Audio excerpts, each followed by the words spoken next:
Good morning students. जैसा कि मैंने आप लोगों को बोला था कि आज से हम लोग क्लास 12 के हिस्ट्री का ऑनलाइन स्टडी प्रारंभ करेंगे। तो ऑनलाइन स्टडी प्रारंभ करने से पहले मैं आप लोगों को बताना चाहता हूं कि हिस्ट्री के प्रथम चैप्टर है अतीत का इतिहास। अतीत का इतिहास में जो फर्स्ट टॉपिक है उसके बारे में आज हम लोग चर्चा करेंगे। तो चलिए प्रारंभ करते हैं। तो अतीत के इतिहास का प्रथम टॉपिक है मीथ, MYTH, मीथ, जिसका शाब्दिक अर्थ होता है पौराणिक कहानी। पौराणिक कहानी का तात्पर्य यह है कि पौराणिक कहानी का तात्पर्य सुदूर पूर्व इतिहास से है।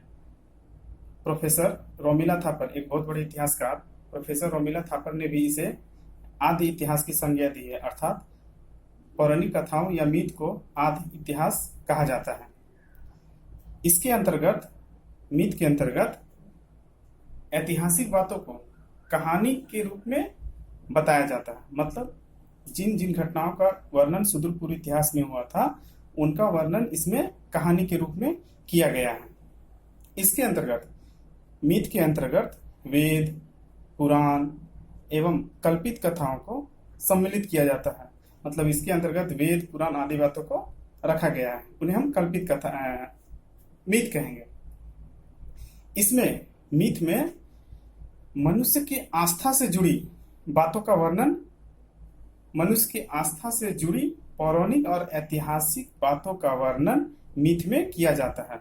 मतलब मनुष्य की आस्था से जुड़ी जो पौराणिक और ऐतिहासिक घटना है उसका वर्णन किसमें किया जाता है? मीथ में किया जाता है।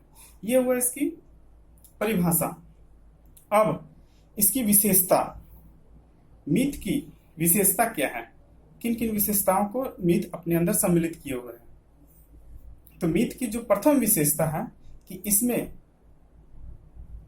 ईश्वर की शक्ति और उनके क्रियाकलापों का वर्णन किया गया है। अर्थात मीथ के अंदर ईश्वर की शक्ति और उनके क्रियाकलापों का वर्णन किया गया है और इसमें ईश्वर ही प्रमुख नायक नायिका के रूप में विद्यमान है। यह चरित्र, उनका ही चरित्र को दिखाया गया है। मतलब मीथ में ईश्वर की शक्ति और उनके क्रियाकलापों का वर्णन किया गया है और ईश्वर ही उनके प्रमुख नायक और नायिका है। ये हुई इसकी पहली विशेषता। इसकी दूसरी विशेषता है कि मीथ के निर्माण का आधार धार्मिक है, अर्थात धर्म से संबंधित बातों का इसमें उल्लेख किया गया है। जैसे पृथ्वी की उत्पत्ति कैसे हुई, मानव की उत्पत्ति कैसे हुई, आदि बातों का वर्णन इसमें किया गया है। ये इसकी दूसरी विशेषता हुई। इसकी तीसरी विशेषता है कि पौराणिक कहानियों का कोई निश्चित समय काल के बारे में पता नहीं चलता, अर्थात इनको पढ़कर पता नहीं चलता कि इनका समय काल क्या है और इसका प्राप्त साक्ष्य के आधार पर इसका कोई मेल नहीं खाता। ये इसकी तीसरी विशेषता हो कि इसका कालखंड निश्चित नहीं है। इसकी चौथी विशेषता हुई कि पौराणिक कहानी और घटनाओं का कोई प्रमाण नहीं मिलता। पौराणिक घटनाएं या मीथ का कोई प्रमाण नहीं मिलता और यदि मिलता भी है तो वह इतना कमजोर प्रतीत होता है, मतलब इतना कमजोर उसमें तथ्य है कि उस पर विश्वास करना बहुत ही कठिन होता है। जैसे उदाहरण के रूप में हम बोल सकते हैं कि हिंदू पुराण में बोला गया है कि पृथ्वी कछुए के सिर पे सवार है। मतलब कछुआ जो है पृथ्वी को अपने सिर पे धारण किए हुए, जिसको विश्वास करना बहुत ही कठिन है। तो ऐसी बातों का वर्णन किया गया है मीथ में। साथ ही इसकी पांचवी जो विशेषता है कि इसका उद्देश्य, मतलब मीथ का उद्देश्य है कि इसको पढ़कर, इसकी घटनाओं को पढ़कर या याद करके हम अपना चरित्र का निर्माण कर सकते हैं। मतलब मीथ को पढ़कर हम लोग अपने चरित्र का निर्माण कर सकते हैं। ये उसकी पांचवी विशेषता होगी। तो इस तरह से इसकी 5 विशेषता हुई।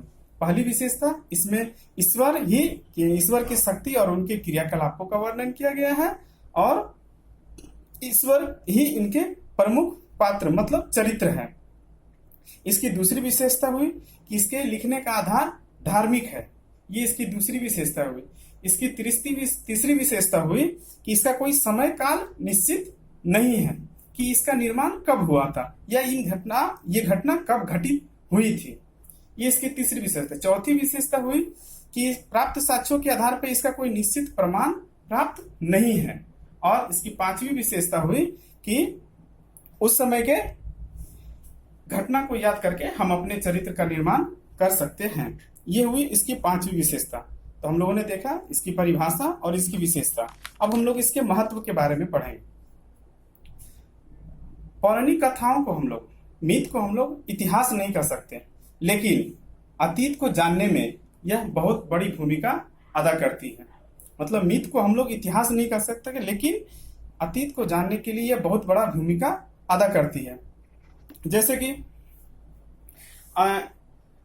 इसमें सबसे महत्वपूर्ण बात यह है कि मीथ में जिन तत्वों का, मीथ लेखन में, एक पौराणिक कहानी को लेखन में जिन तत्वों का उल्लेख किया गया है, आज के इतिहास लेखन में भी उन्हीं तत्वों का इस्तेमाल किया जाता है। मतलब इतिहास लेखन की दृष्टि से जो तत्व पौराणिक कथाओं में विद्वान थे वही इसमें भी विद्वान है। साथ ही इसके कहानियों को पढ़ने से हमको उस समय के समाज की संगठन का बारे में पता चलता है और यह भी पता चलता है कि उसका विकास, समाज का विकास किस तरह से आगे बढ़ा।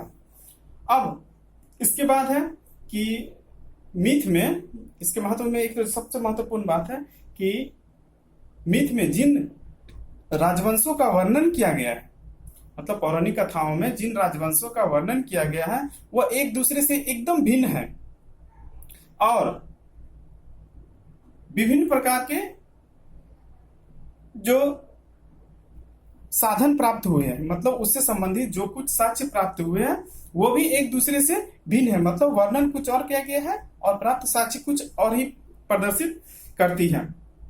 लेकिन इतना होने के बावजूद भी महाभारत के बाद ईसा के 6ठी शताब्दी ईस्वी तक, महाभारत के बाद ईसा के 6ठी शताब्दी ईस्वी तक भारत में जिन राजवंशों ने शासन किया उसकी जानकारी प्राप्त करने का एकमात्र साधन पुराण। मतलब पुराणों का ऐतिहासिक महत्व प्राचीन इतिहास को जानने में बहुत अधिक बढ़ जाता है। प्रोफेसर रोमिला थापर ने भी इसके महत्व को उजागर किया है। पौराणिक कथाओं का क्या महत्व है इसका उजागर रोमिला थापर ने भी किया है। रोमिला थापर के अनुसार वंशावलियों की तिथि क्रमिता, मतलब वंश वाला को एक तिथि क्रम में सजाने का तिथि क्रमिता और इसकी उपयोगिता, वंशावली की तिथि क्रमिता और उसकी उपयोगिता को धार्मिक और सामाजिक और आर्थिक दृष्टि से देखा है। साथ ही इससे देखने से पता चलता है कि उस समय के कबीलों का संगठन कैसा था, उसकी आर्थिक क्रियाकलाप कैसी थी, सामाजिक गतिविधियां कैसी थी, सांस्कृतिक गतिशीलता कैसी थी। इन सब बातों का पता चलता है किसको पढ़ने से, मीथ को पढ़ने से या पौराणिक कहानी को पढ़ने से। इसके साथ ही वेदों में आर्यों की उत्पत्ति के बारे में वर्णन किया गया है।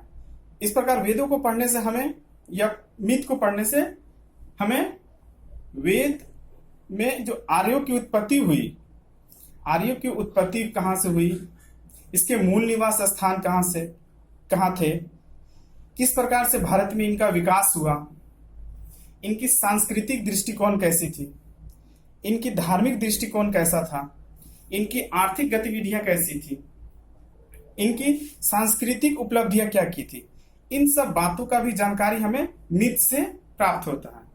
तो इस प्रकार से हम कह सकते हैं कि भारत के सांस्कृतिक और